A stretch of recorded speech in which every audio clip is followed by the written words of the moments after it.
Bonjour ami, je veux te parler de la voiture Peugeot 508, variété hybride, 2 HDI, 163 chevaux, Yaoun, EV, 37 chevaux. L'idée générale est que la Peugeot 500 lui ressemble un peu à la désirable Passa, seulement plus raffinée au cours des années où elle a été produite. Tout d'abord, en termes de moteur. Ceux marqués des lettres HDI jouissent d'une réputation presque impeccable. Ils sont considérés comme meilleurs que le 2 TDI, même s'il faut garder à l'esprit que les coûts d'entretien ne seront pas aussi bas que dans l'équivalent allemand. Le diesel 1,6 HDI plus petit est une bonne proposition, mais seulement pour ceux qui conduisent calmement. Le moteur n'est pas trop puissant, mais très économique. Ses réparations et son entretien sont bon marché. Le moteur diesel de 2 litres s'adapte parfaitement aux dimensions de la voiture. Dans pratiquement toutes les versions, même si 2 sont particulièrement recommandées, 140 chevaux et 163 chevaux. Elles ont été produites jusqu'en 2015.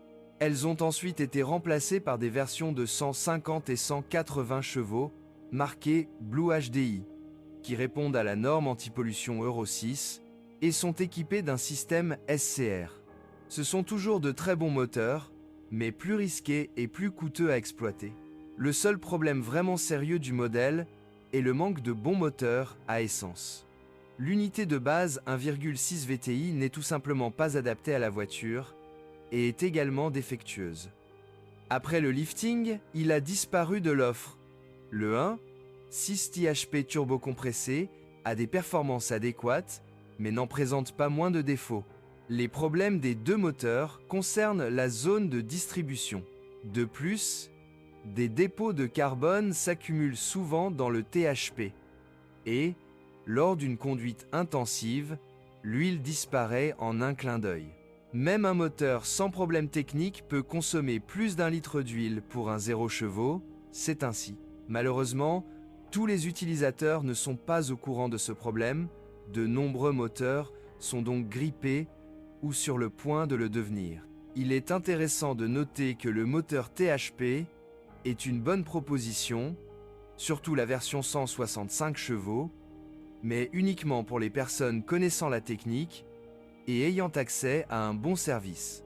En général, je ne recommande pas les versions essence de ce modèle, mais je recommande le diesel. Même le moteur 2,2 HDI, moins courant, qui avec une puissance de 204 chevaux et un couple de 450 nètres offre de grandes performances. Malheureusement, il n'est couplé qu'à une transmission automatique à 6 vitesses, dont les réparations sont relativement coûteuses. L'exception parmi les diesels est un hybride appelé Hybride 4 pour la berline et RXH pour le break. Le break est conçu comme un crossover. Les 2 voitures ont une transmission intégrale alimentée par un moteur électrique arrière et un moteur à combustion avant. La combinaison d'un moteur diesel et d'un moteur électrique est très bonne en théorie, mais en pratique, elle ne fonctionne que jusqu'à ce que quelque chose se passe mal. Les ateliers de réparation hybride réparent ces voitures, mais ne les recommandent pas. À mon avis, le jeu n'en vaut pas la chandelle, car les 2 modèles ont un coffre nettement plus petit, de plus de 100 lels et des complications inutiles.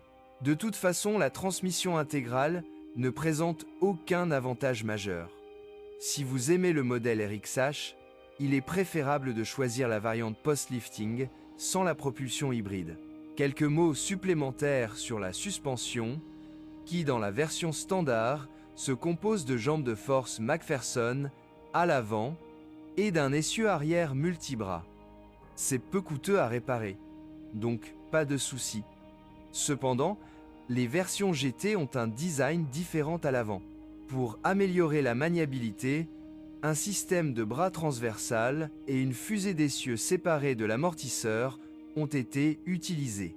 Cela a moins d'impact sur le système de direction dans les virages, en particulier sur les routes irrégulières. Cependant, la réparation est plus coûteuse en raison du plus grand nombre de composants. Malgré cela, il n'y a pas de drame. Défaut courant de la Peugeot 508, Défaut électrique. Équipement. Défaut accessoire moteur essence, 1,6 VTI. Défaut courroie de distribution sur tous les moteurs essence. Risque de grippage. Fuite d'huile dans les moteurs diesel, 2 HDI. Panne de boîte de vitesse automatisée, 1,6 VTI et 1,6 HDI. Défaut dans la transmission hybride, principalement la transmission et la batterie. À quoi faut-il faire attention? Version 2 HDI. À éviter, version hybride, 1,6 VTI essence, 1,6 version automatique. Merci de m'écouter. N'oubliez pas de vous abonner à la chaîne et de noter ma vidéo. Si vous connaissez des problèmes avec cette voiture que je n'ai pas mentionnée, assurez-vous de les publier dans les commentaires.